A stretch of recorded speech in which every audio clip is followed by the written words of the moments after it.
સીતારામ બધાઈને આવી ગઈ જૂનાગઢથી કાલે આવી પણ આવીને સીધી સફાઈ અભિયાનમાં 2-3 દિવસ ઘર મૂકીને ગયા હોય ને તો 1 મહિના દિવસનું કામ વધી જાય ને એટલું કામ થઈ જાય. ઘર જે છે ને એ સ્ત્રી ચોખ્ખું રાખે, સંભાળી લે ને 2 દિવસ આપણા વિના કાઢી નાખે ને અને આપણે રજા દે ને એટલે ઉપકાર. અત્યારે તો સ્ત્રીઓ બંધાઈ ગયેલી છે, જાવું હોય ને તોય ક્યાંય જઈ ન થકતી. મને કોઈ દિવસ ના ન પાડે, પણ હું જ પછી જે છે ને કામથી થાકું, સારું હવાય નહીં, ગંધારું ગમે નહીં, એટલે આવીને પાછું સફાઈ અભિયાન કાલની કરતી હતી. કાલ 11 વાગ્યાની આવી, સવારમાં વહેલી બેસી ગઈ હતી જૂનાગઢની બસમાં. પહેલાં પંડ્યાબેન ને લોઢિયાબેનને કહેતા હતા કે તમે કમેન્ટમાં, પણ પછી મેં મોડી કમેન્ટ જોઈ. ત્યાં સુધી જોઈ નહોતી, ત્યાં આવીને જોઈ. ત્યાં તો બેનની ઘરે ગયા હોય તો ત્યાં કુટુંબ મોટું છે અમારું, વાં બેહવા જઈએ ને વાં બેહવા જઈએ ને, અમુક જગ્યાએ વિડીયા ઉતારીએ ને અમુક ના ઉતારીએ.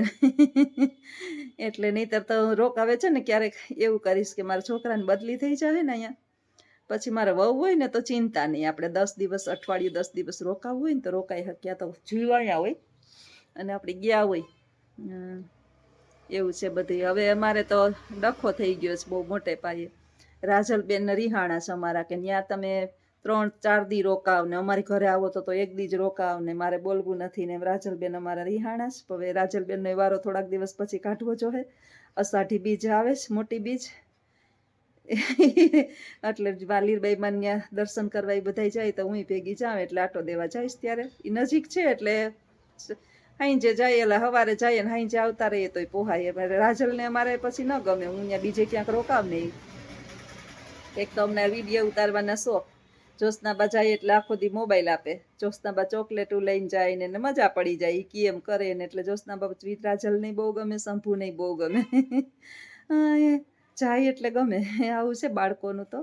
છોકરાઓ જે છે છોકરમાં તોય, અને એ જ્યાં સુધી બાળક છે ને ત્યાં સુધી જ સારું છે. જેવી ચતુરાઈ ને ડાયપને આવી ને સમાજની અંદર સમજતા શીખાય. ઓલા કોઈ આપણે કહે ને કે તું તો સમજુ છે ને, સમજુ કહી દીધું ને એટલે સમજી લેવાનું કે કોઈ એક જવાબદારી હવે વધારાની આવશે. સમજુ થવામાં કોઈ માલ નથી હો. દુઃખી કોણ હોય અત્યારે ખબર છે તમને? સૌથી વધારે સમજુ. ગોબરું ને થોડુંક ઓછું ધ્યાન આપતું હોય, ગોબરા ના હોય ને કોઈ ઓછું ધ્યાન, રાહ જે છે ને એની જવાબદારીમાંથી મુક્ત થવા માંગતા હોય. બાકી બધાને એના સ્વાર્થમાં ખબર પડતી જ હોય. કેમ કાંઈ કોઈને દઈ નથી દેતા, કાંઈ આડાવડા કાંઈ નથી કરતા. પણ જવાબદારી તો બહુ ખરાબ વસ્તુ છે. જવાબદારી જે છે ને એ ભીતમાં ખોડેલી ખીલી જેવી છે. એ ખીલી ઉપર વજન રાખે જ રાખે. ખીલી ખોડેલી હોય ને, આપણે પેલા ગામડામાં છે ને ખીલીયું ખોડતા, કપડાં ટીંગાડવાનું, ઠેલિયું ટીંગાડવાનું, બહેણિયું ટીંગાડવાનું, પછી એની ઉપર વજન રાખે. એક બાકી વળી છેલ્લે એ ખીલી જે છે ને એની ઉપર ઓવરલોડ થાય ને એટલે ખીલી પડી જાય, બેવડી વળી, અને તોય માણસ સમજે નહીં. પછી એ ખીલી પડી જાય એઠી. માણસનું કંઈક આવું જ છે. જ્યાં સુધી તમે સમજુ થાવ ને ત્યાં સુધી તમારી ઉપર બધાનું પ્રેશર આવે જ રાખે. જે દિવસે તમે જે છે ને સમજુમાંથી અણસમજુ થઈ જાવ ને તે દિવસે તમે આઝાદ થઈ ગયા. તમને કોઈ સલાહ ના આપે, તમને કોઈ માર્ગદર્શન ન આપે, અને તમારી કોઈ પંચાત ન કરે. અણસમજુ થવામાં બહુ મજા છે, અને સૌથી મોટી આઝાદી છે. એ આપણે નથી, 2 જણા બાતતા હોય ને વાતું કરતા હોય ને તો ઓલું એક જરાક ડાયું ડમરું દેખાતું હોય ને એને બધા કહેતા હોય કે તું તો સમજે જ નહીં, તો એવા છે. હવે એવા છે ને એ એવા નથી, એ બધાને કરી ગયા હોય. અને ફોઉંદર ખાઈને મીનીબાઈ પાઈટે બેઠા હોય, એ કંઈ એવા ના હોય. પણ આપણે જે છે ને જાતું કરતા હોઈએ. પણ મજા તો અણસમજાઈમાં છે, એ તો મેં જોઈ લીધું. આનંદ ને સૌથી મોટી આઝાદી અણસમજાઈમાં સૌથી મોટી આઝાદી છે. એટલે બહુ ડાયું થવામાં મજા નથી, બહુ રાહ રાખવામાં, આનું માનવું નોનું માનવું, નાકી એમ કરવું, નોનું કયાગરું થવું, નાનું આના માટે સારું થવું. આ દુનિયાની અંદર તમે જેટલા બધાને માટે ખરાબ થઈ જાવ ને એટલી પરમ શાંતિ. આપણે જે છે ને સારા થવાની અપેક્ષામાં જ મરી જઈએ છીએ. આપણા માટે ખુદ માટે ક્યારેય જીવતા જ નથી. આનો અનુભવ મેં ખુદે કરેલો છે. જે દિવસથી આપણે જે છે ને આપણા માટે જીવવા માંડ્યા ને તે દિવસથી પરમ શાંતિ થઈ ગઈ. બસ શરત માત્ર એટલી હોય કે આપણે ઈશ્વરની નજરમાં ખોટા ના હોઈએ અને આપણા પરિવારને એનું કોઈ પણ જાતનું નુકસાન ના થાય. બાકી દરેકની જોવાની, વિચારવાની અને એના મનને કારણ કે એના વિચાર એના ઘટમાં કઈ જાતના ઘોડા થનગનતા હોય તો હવે એને ખબર હોય ને. એની ધારણા આપણા માટે કેવી હોય. બધાય ભેગા થઈને આપણા માટે જે મિટિંગો રચતા હોય ત્યારે મિટિંગોની અંદર સંસદ સભામાં આપણો ટોપિક કયો હાલતો હોય તો એની બધાની બુદ્ધિ અને વિચારસરણી ઉપર આધાર રાખે. આપણે જે છે એનો ટોપિક કોઈ પણ પ્રકારે બનાવી નહીં, એમાં બહુ મજા છે, એવો આનંદ છે કે એની વાત. 2-3 દિવસ મારા બેનની ઘરે હું રોકાણી. એક દિવસ તો ગઈ હતી એટલે બપોરે તો ગઈ હતી, મોડી પહોંચી. બીજો દિવસ 11 હતી અને ત્રીજે દિવસે એક દિવસ રોકાણી. એમાં તો મારા 6 ભાઈઓ છે તો બેની ઘરે જવાનું, 2-4ની ઘરે તો જવાનું નહીં. ઘણા બધા ત્યાં રહીએ છે મારા, એટલા બધા હગા જુનાગઢમાં. લગભગ એમ કહીએ ને કે બધો પરિવાર લગભગ ત્યાં જ. એટલે ક્યાંય આપણે બસ જવાનું, આનંદ મંગલ કરવાનો, હસી મજાક કરવાની, નહીં કોઈની વાત કે નહીં કોઈની ચીત. હરિનું સ્મરણ થાય તો એ થોડીક વાર ભજન કીર્તન કરવાનું થાય, તો ન થાય તો કાંઈ નહીં. પણ એકબીજાની જે આપણે કહીએ ને કે ભાઈઓ 6 હાથ રહેતા હોય તો ઓની વાત ઓની મોઢે, ઓની વાત ઓની મોઢે, વાંચીને વા ઢોલકી વગાડવીને, વાંચીને વા ઢોલકી વગાડવીને, ઓલું સારું ઓલું ખરાબ, આપણે બધાય હરખા. એ લોકોને જેમ હોય એમ આપણે બધા આ પૃથ્વી પર હરખા. એટલે એમાં મજા છે. એટલે આનંદ કર્યો 3 દિવસ અને જીવન છે આવા જીવવાની મજા આવે. પણ 100 વાતની એક વાત કે જવાબદારી એ ખીલી જેવી જ છે. એ માણસ વાકું વળી જાય અને અંતે જે છે એ થાકી હારી અને મૌન ધારણ કરી લે અને પછી જે છે એ બધાથી આઝાદ થઈ જાય. આ આઝાદ એમનેમ ન થયું હોય, એને આઝાદ કરવા પાછળ લગભગ ઘણા બધા જવાબદાર હોય. એટલી ટોર્ચર માણસને, એટલા ટોર્ચર કર્યા હોય, એટલા ટોર્ચર કર્યા હોય, એટલા ટોર્ચર ચારે તરફથી કર્યા હોય ને કે એ કંટાળી અને છેલ્લે એમ કહે કે હવે છે ને ખરાબ થવામાં મજા છે ને સારું થવામાં મજા નથી. સારું થઈ થઈને બહુ જીવા. હવે આપણે આપણા માટે જીવીએ જિંદગી. 50 વર્ષ મને પૂરા થયા, 51મું ચાલે છે. 51 હમણાં પૂરા થશે અને 52મું બેહી જાહે.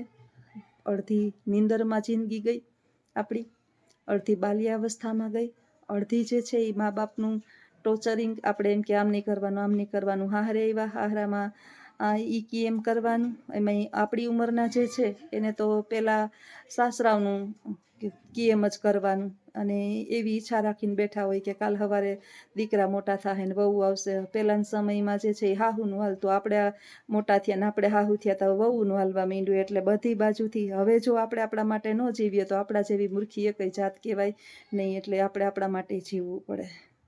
બધું જે છે એ બધાને અર્પણ કરી દઈએ તો આપણે આપણા જીવના જઈએ. અને આપણે શું આવ્યા આ પૃથ્વી પર, એ કોઈ આનંદ કે લાભ કે કાંઈ પણ પ્રકારનું એવું નથી કે તમારી પાસે ધન દોલત કે બહુ રૂપિયા કે ગાડી બંગલા હોય તો જ તમે આનંદ લઈ શકો. મનથી આનંદ લઈએ. આપણે ગમતું કર્મ કરવામાં આનંદ લઈએ, આપણે ગમતી જગ્યાએ હરવા ફરવામાં આનંદ લઈએ અને આપણે જે વસ્તુની અંદર આનંદ આવે છે, દાખલા તરીકે દેવદર્શન છે, હરિભજન છે, મૂંગા પશુ પક્ષીઓની સેવા છે, અથવા તો કોઈ વૃદ્ધ માણસને આપણે કંઈ સહાયરૂપ થઈ શકીએ એવા લોકોની સેવા છે. કોઈ મારી પાસે તો ઘણું બધું છે કે મારે શું કરવું છે એ બસ થોડીક વાર જ હું આરામ કરવાની છું. પછી મેં વિચારી રાખ્યું છે કામ કે આપણે મફતમાં ઘણું બધું કરશું અને એ કોઈને કહેવાની જરૂર નથી. જ્યારે સ્ટાર્ટ કરશું ત્યારે કહેશું. એમનામ જ હું બેસવાની તો નથી, જ્યાં સુધી હાથ પગ હાલે છે ત્યાં સુધી. પણ આપને ગમતું બધું કાર્ય કરાય અને જેટલું ધન દોલત કમાઈએ, કોઈ દિવસ સમુદ્રની અંદર હોય એટલું પીવાય નહીં, પૈસાનો કોઈ દિવસ ઓટકાર આવે નહીં. આપણે એમાંથી ઓટોમેટિકલી રાજીનામું લઈ લેવાય અને જીવનના થોડાક જેટલા પણ વર્ષો આપણા શ્વાસ બચ્યા છે એટલા શ્વાસ જે છે એ આપણા માટે પણ આપણે જીવીએ. અજીત બિચારો બપોરે સવારનો જાય એટલે નાસ્તો કરે, બપોરે અમે ટાઢું ખાઈએ, સાંજે પછી નોકરીથી થાક્યા પાક્યા ઘરનું કરીએ એટલે કાંઈ હિંમત ન થાય. તો આપણી જિંદગીમાં એ રૂપિયાને કરવો શું કે જે આપણે ખુદ આપણા પૈસા ન વાપરી શકીએ. અને પછી પૈસાનું પ્રજા પણ શું કરશે એની આપણે શું જોવાના છીએ, આપણે કોણ શું કરવાના છીએ. એટલે આપણા માટે જીવીએ અને બીજાને પણ જીવવા દઈએ. કોઈની જિંદગીની અંદર હસ્તક્ષેપ ન કરીએ અને આપણી જિંદગીમાં કોઈને કરવા ના દઈએ. આમાં બહુ મજા છે. એટલે મને તો હવે રાજલની બીક છે કે રાજલ કહેતી હતી આજ ફોન કર્યો ને મને કે તમને અહીંયા આવવાના આવો ને એટલે તમને એ કે મારે ઓલું ખીજાવું જ છે ને તમને જવા જ નથી દેવા. એને છે ને થોડોક અંદરથી ખેદો થાય બીજાને ઘરે જાવ ને. બાળકની અંદર ભગવાન હોય. એક મૂંગા પશુઓ જે છે એ નિસ્વાર્થ ભાવે આપને પ્રેમ કરતા હોય અને એક બાળકો આપને નિસ્વાર્થ ભાવે પ્રેમ કરતા હોય. બાકીના તો જે છે ને એ હવે તો મને હાવ એકદમ સત્ય સમજાઈ ગયું, કારણ કે હમણાં તાજો અનુભવ છે. મેં તમને એક દિવસ વિડીયોની અંદર કીધું હતું કે આપણે કોઈને ફોન કરીએ ને તોય બીક લાગે કે હાડા કેમ શું કરવા અમને ફોન કરતા હશે, એટલે હવે તો હું ફોન ઓછા કરું, કોઈ ફોન જ નથી કરતી. આવું છે ભાઈ બધું. માણસને અત્યારે જે છે ને કોકને આપણે વધારે ફોન કરીએ કે વાત કરીએ કે તો એને એમ થાય કે પૈસા માગવા ફોન કર્યો હશે. અમે તમને પેલા વિડીયોમાં કીધું હતું. એટલે બને ત્યાં સુધી મોબાઈલનો હું ઓછો જ ઉપયોગ કરું. કોઈને એક બસ અમારે રાજલ ને દીમાં 2-3 ફેરે મને ફોન કરવો જોઈએ. એક અમારો ઓલો શંભુ છે એ બાબા કરી રાખે, એ મને ફોન કરે, ને એક અમારી મનસા બાબા કરી રાખે, એટલે મારે મનસા ફોન કરે. બાકી ફોનમાં વ્યસ્ત જરાય ટાઈમપાસ જ નહીં કરવાનો ફોનની અંદર જરાય. જેટલા ફોનથી છેટા ને એટલા વધારે સારું. હા, ગમે જેને ઘણાને ફોન ગમતો હોય તો ફોન તો આનંદની વસ્તુ છે. ધાર્મિક ઘણું બધું આવે, 5-10 મિનિટ જોવામાં કંઈ વાંધો નથી. તો આવજો. આવી જ આપણી બધાની લાઈફ છે, હું શેર કરું છું અને તમે બધાય સાંભળો છો. બાકી છે તો બધાયનું હરખું જ. આવજો. સીતારામ.